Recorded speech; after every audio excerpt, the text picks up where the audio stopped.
Ụba na-enye nsogbu, akụbiro Ubanese. Ụfọdụ rere aka ọnụ chere inwere onwe ha n'ihi na ọ bụ ego na-achị. N'ọnwa ndụ Onyenwe anyị jiri si anya ahụla ego n'anya maka arụ na-eme n'ego na-achị. Arụ niile dị iche iche mere ala anyị dị mma. Ịhụnanya ego ọ bụ ya bụ mgbọrọgwụ ya. Mgbọrọgwụ gbue mgbuo gị, ọ dịghị ihe ga-eme. Ntụgodu gị bọm agaghị ekpe ya ekpe, ego ka ikpe mara. Mighty men of fraud who pose as mighty men of God. Ndị nọ n'ụka efe mmadụ, ndị osi n'ụka gbuo ozu. Abracadabra people who claim to be anointed.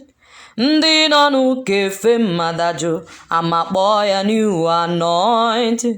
Ha nwere nta nwee imo mmọnwụ bịa ọdịshishi ji ala. Ndụ karịrị ihe nwe n'ihe eji atụ ndụ mmanụ. Ọ na-enye nsogbu, ego mara mma mara ụmụ ebiri. Jụgide onye nwere ego, jụgide onye bara. O mere gịnị ka o mere baa? N'ụwa ndụ Onyenwe anyị jiri gwa anya ahụla ego n'anya maka ọhụrụ ego n'anya na dị dangerous. Arụ niile dị iche iche mere ala dị mma. Ịhụnanya ego ọ bụ ya bụ mgbọrọgwụ ya.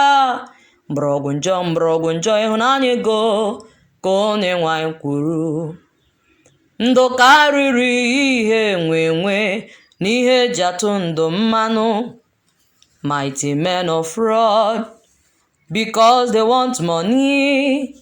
They've turned the gospel upside down because they want money. Because they want money. They like the naira too much. They turn their house to a den of tears because they want money. Ọ bụrụ egwu, bụrụ ndụmọdụ. Oyi akwa asa ahụ mara onwe ya. Ọ bụ onye nzuzu kwuru maka ụtọ ọgbọnọ rahụ n'ukwu adọ. Ọ nụrụ ka ala ibia. Daalụnụ.